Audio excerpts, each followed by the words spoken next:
Hey, what's good, y'all? It's your girl, Jaleesa Nilta, the Spirit Plug, and I'm so happy to have y'all with me today.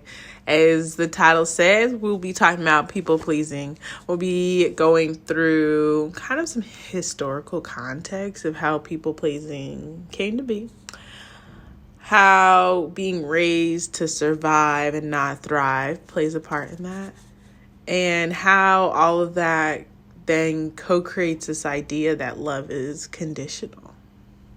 So, before we get started, get comfortable, get your tea, get your wine, get your water, get your herbs, get whatever it is that you need to be comfortable so that we can dive a little deeper today and plug ourselves in.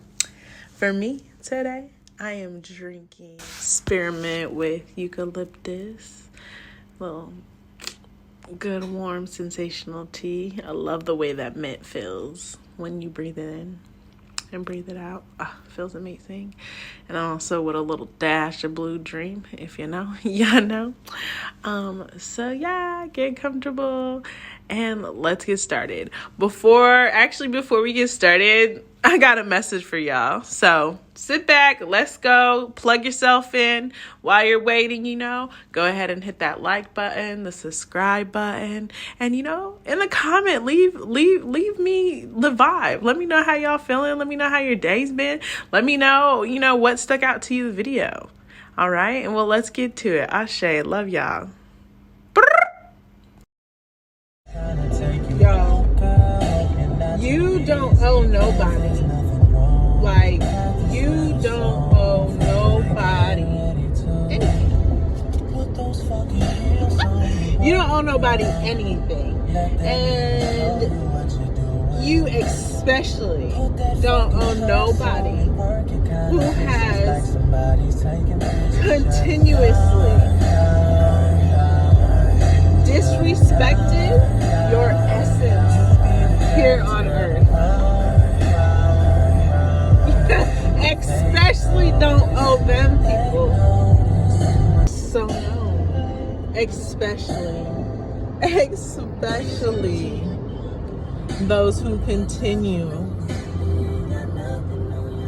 to disrespect you, and whatever that means to you. It's just disrespect. Like, you don't disrespect. No, if it's disrespect to you, it's good enough. That's good enough, because you are enough. And what you say for yourself is what you say for yourself. I said what I said. Okay? So, from that, right, of like, people be trying to play out here, it's also when you are recovering from being a people pleaser, the people pleasing disease, you question a lot of those. Sometimes you're like, is it me? Is it them? I don't know. And I'm here to let's give some resources and talk about it.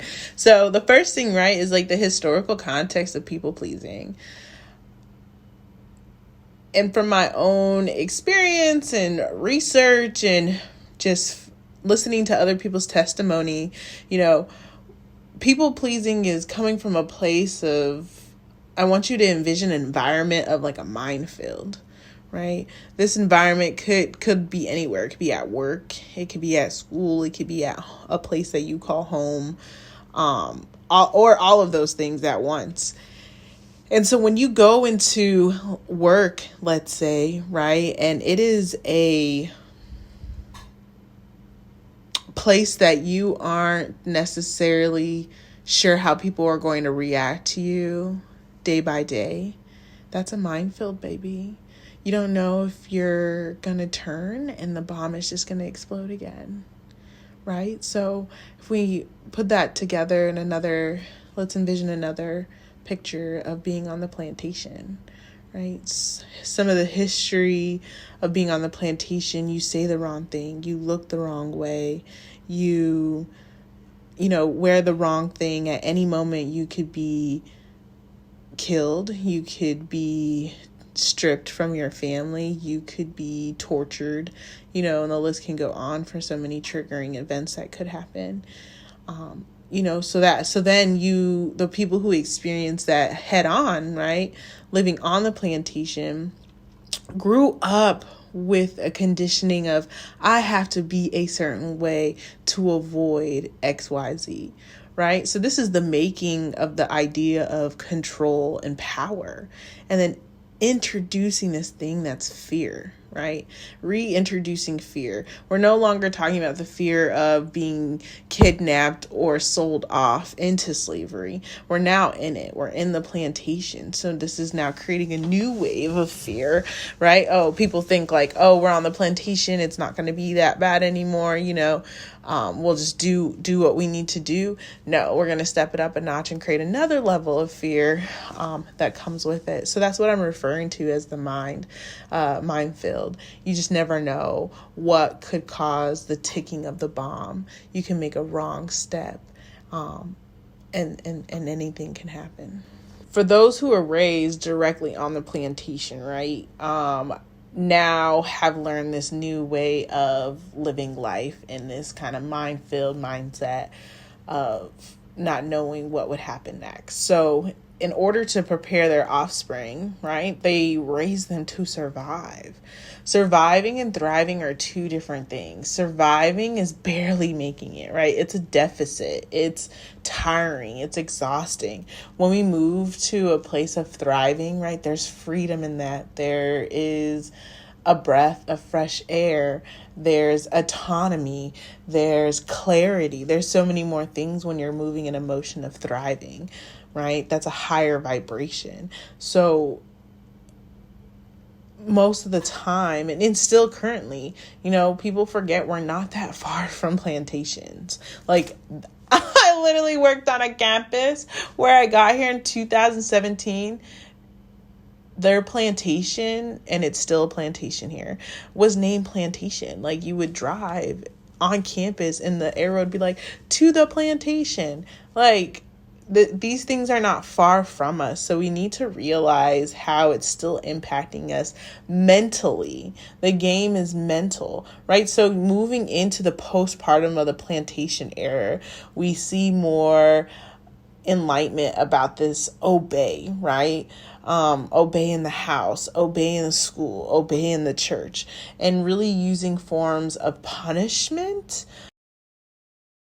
right? Which then creates again another layer of fear. So we have the fear of being in the minefield, right? That's one generation of like not knowing what steps to take because anything can happen. Then the next generation, who is post-plantation era, now has created this other layer of fear. If they do not obey, if they do not do what someone says, if they do not perform, there's this fear, right? Because they won't be rewarded. There was rewards that came when you obeyed, right? Maybe it's you got new shoes, or you got to spend the night at someone's house, or you got to do something. There was an award for that. So that's a new layer of fear.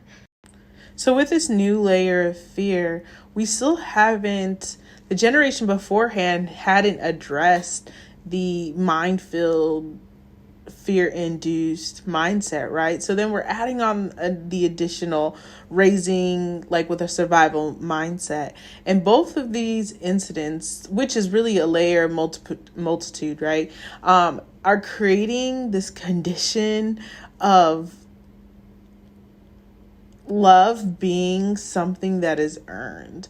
Love being something that can be taken away based on your flaws.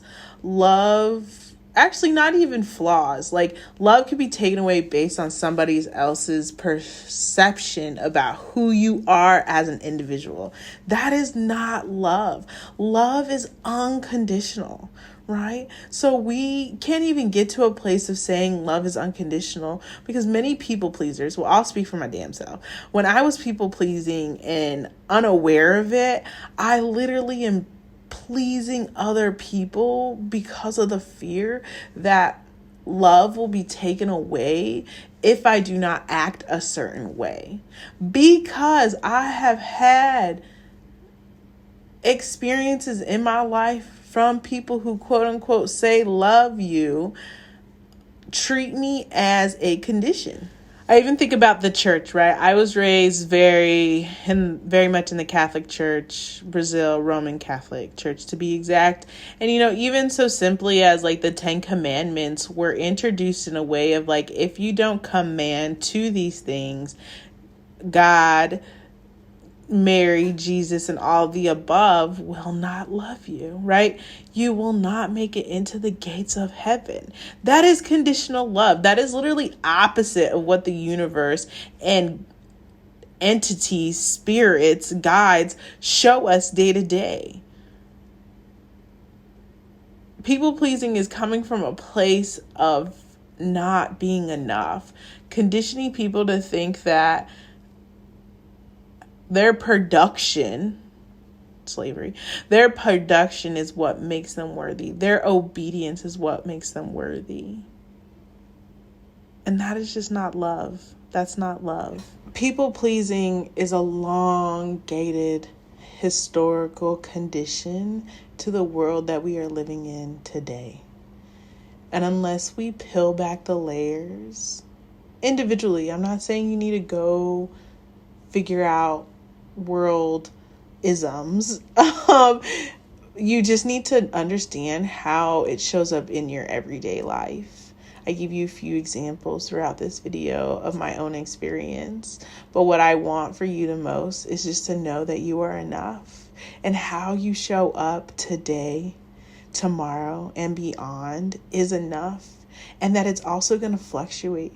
How you show up today may not be how you show up tomorrow, but you are not less than for any of that. Just know that you are loved and cherished, and that we are all working to see a better version of ourselves, and that's what's beautiful. That's what's beautiful, is that there is harmony happening around the world to be better individuals. So I cheers to you. Smash all of the things about being a people pleaser. You got it. We're in this together. Let me know below. Did it hit you? How did it feel? I love y'all. And I'll leave you with a message, okay? Stay bright, stay excellent, and continue to live your life intentionally while victoriously evolving. Ashe.